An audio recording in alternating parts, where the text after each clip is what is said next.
Welcome to today's Explainer.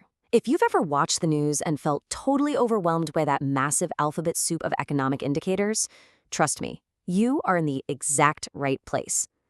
Today, we're going to translate all that dense, complex macroeconomics math into something that actually makes sense. We're breaking down exactly how a country calculates its wealth, piece by piece. Let's get into it. Here's the roadmap for this explainer. First up, the building blocks of the economy.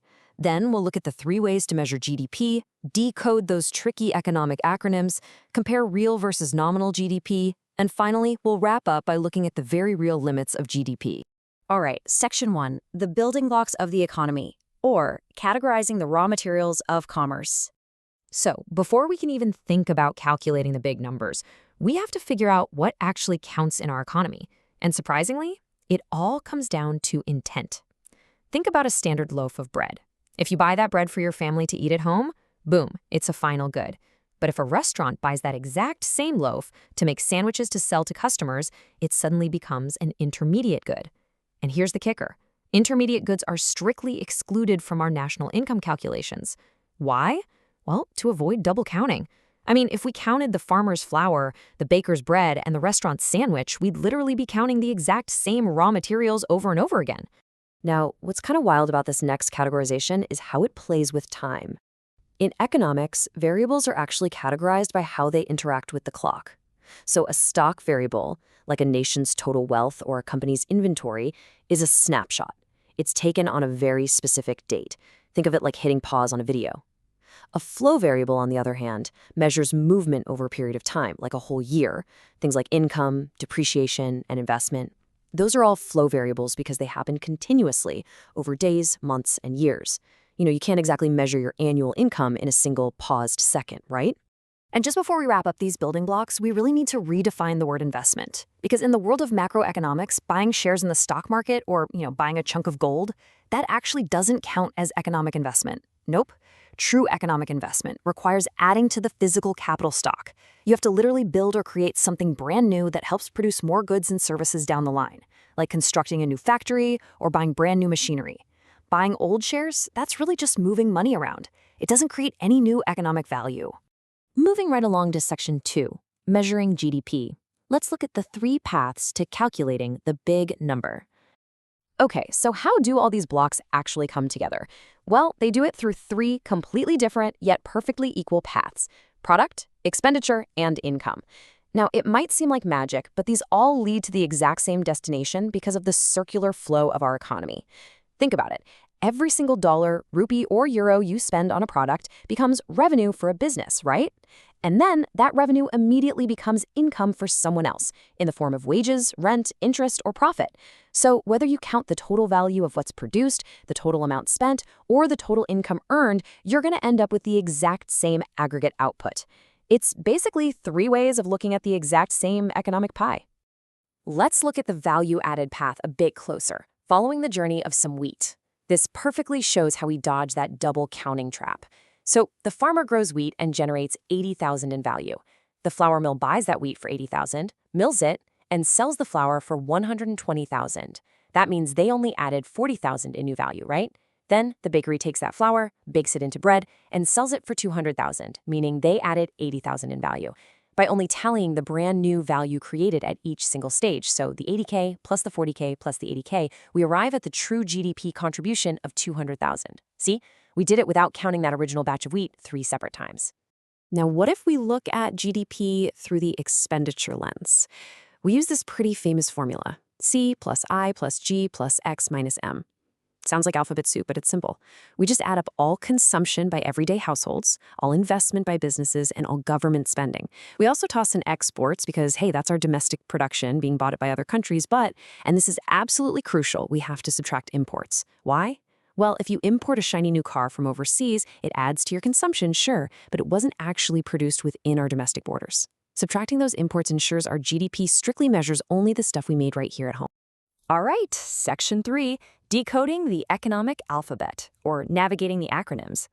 Look, if you've ever felt completely intimidated by that alphabet soup of macroeconomic acronyms, stuff like GNP, NNP, NDP, please don't be. The secret decoder ring for these is honestly just understanding the transition words. Take the words gross versus net. Moving from any gross metric to a net metric simply means you are subtracting depreciation, and depreciation is literally just the loss of value from wear and tear on capital goods over a year.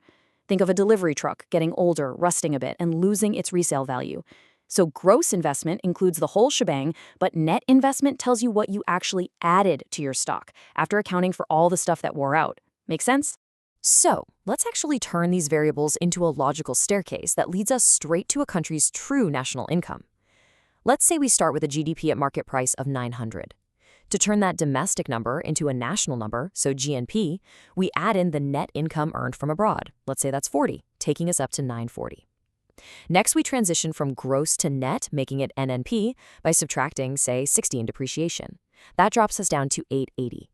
Finally, to find the true factor cost, the actual real deal national income, we strip away the 50 in net indirect taxes. And there you have it. Step by step, that initial 900 becomes a highly accurate, very specific 830. Which brings us to Section 4, real versus nominal GDP, and the illusion of inflation. Okay, let's try a quick thought experiment. What happens if a country produces the exact same amount of stuff this year as it did last year, but all the prices suddenly double? Well, because nominal GDP is measured at current prices, it would double too.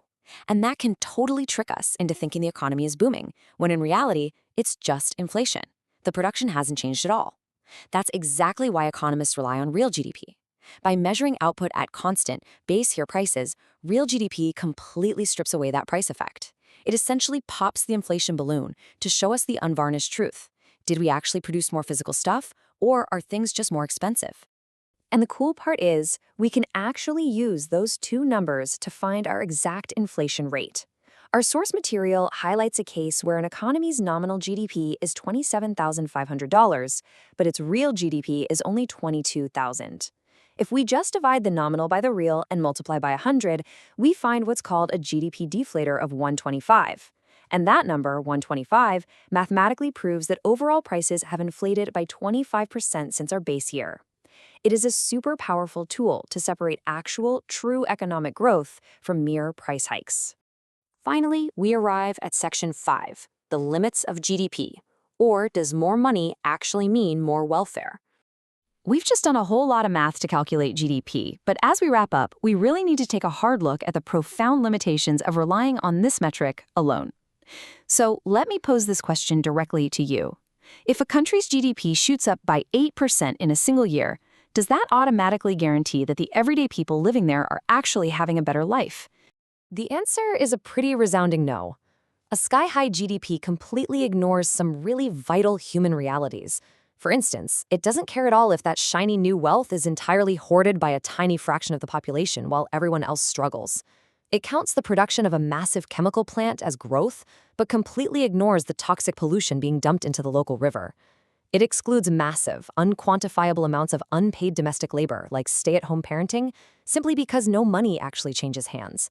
It even treats tearing down an ancient forest or strip mining a mountain as pure economic gain, without ever deducting the permanent exhaustion of our natural resources. I'll leave you with this final core thought straight from our source material. Welfare may not increase even if GDP rises. Look, GDP is an absolutely phenomenal tool for measuring market activity, but we have to remember it was never actually designed to measure human well-being.